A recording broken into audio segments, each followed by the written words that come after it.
Hello, and welcome to the first episode of our adventures on a new Minecraft server. I'm TheEvilestSteve, and we'll be playing on False Symmetry's Patreon server with around 30 other Minecrafters. I'd like to welcome back my viewers from my first Let's Play series. As you guys may have noticed, I decided to reboot the channel because I ran into quite a few issues after the 1.8 upgrade, so I thought it would be best to start fresh with this series. I'm not decided yet, but I may start another solo Let's Play if you guys would like to see that. Or if there's enough interest, one of my Patreon goals is to start my own Patreon-only server. So if you'd like more info on my Patreon campaign, or if you'd like to come play with me, False, and her other supporters, links to both of our campaigns are in the show notes below. It's currently day 8 of this server. But due to so much happening on here and my work schedule as of late, I guess it's taken about an entire week or so to actually assemble the video clips and do all the production and cuts and so forth. I've done quite a bit on the server since then, and we'll be catching up pretty quickly in the coming episodes. So I plan to release episodes normally on Wednesdays and Saturdays. But since I'm behind schedule, I want to get the content out as soon as possible. So there may be episodes on other days than Wednesdays and Saturdays.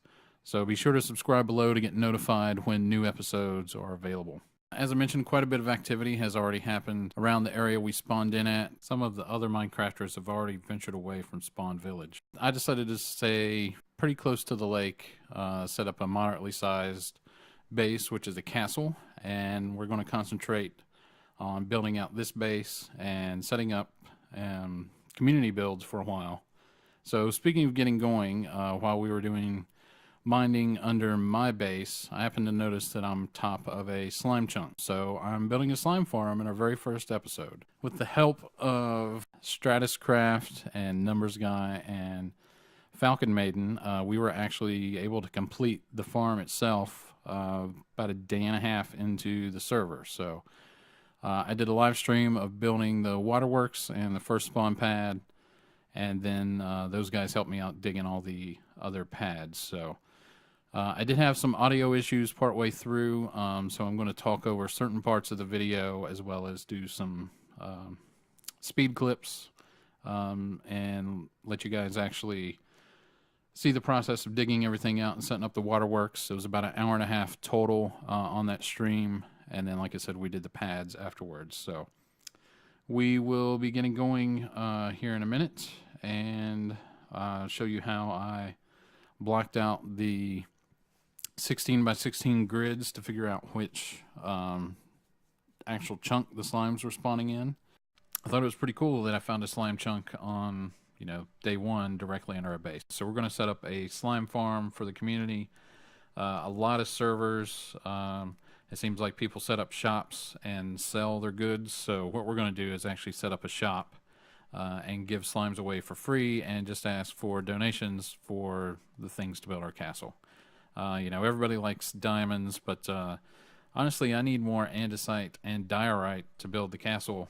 And if I can get those, then we don't have to eat up diamond tools as fast by digging stuff out. So I think that's a pretty good plan, and lots of people on the server seem to be of that mindset too. There's already a public chicken farm, there's a cactus farm, there's donations going up for an Iron Titan, there's donations for the Nether farm and another portal, and there's already a zombie and a skelly farm set up too. So good group of people so far, and looking forward to seeing what they're doing. So I actually did a live stream where we were working on, or where I was working on the slime farm. So as you can see here, I'm laying out the water channels, and I actually had some audio and video issues, and actually at one point in the middle of the stream my power blinked, so I had to relog and start the stream again. So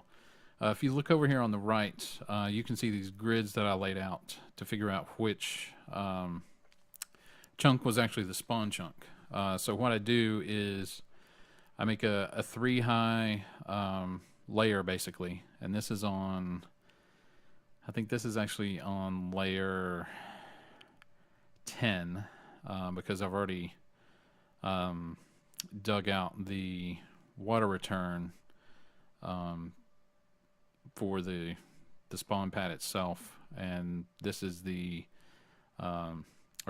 is the water return for the spawn pad, and there's a big channel down front that's 6 wide that the slimes will drop into. And on my previous series, I had it only 3 wide at the front, but if you got 2 big slimes in there, they would bounce against each other and sort of jam up the works.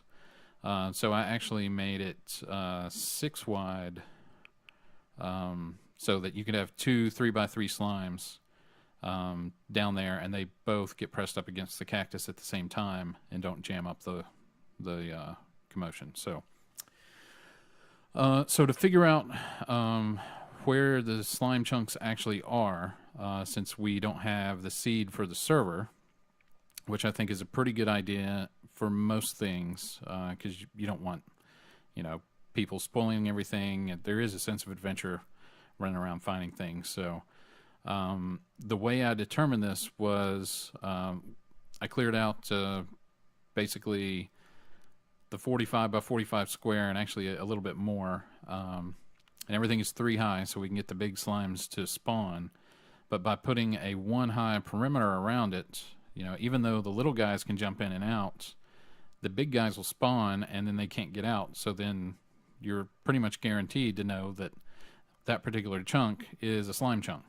So with that, we're going to speed things up and get going, and I'll be back shortly when we've got the waterworks done and the first spawn pad. So see you in a few.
Spawn pad all set, floating above the waterworks. We are going to add some torches here, and we'll see a slime pop up here in a second. So we don't have any slimes in the chest, but you can see all of the resources that have come down the waterway. And we look to our right, we've got our first slime, and he's impaling himself on the cactuses. I've got this broken open right now, but have to put a vertical column of blocks there so that the slimes don't jump out the side when they split into a million pieces. And so we've got one slime so far. And this room we're going to look at is actually the bottom of the spawn chunk, so we have to fill that in with cobble, and I've done that after this episode. And you can see we've already got another slime coming down, and we can see him impaling himself right there. And the slime farm is working. Hope you enjoyed this first episode, and thank you guys for hanging out. And make sure you subscribe below to see when the next episode's available. Catch you guys next time.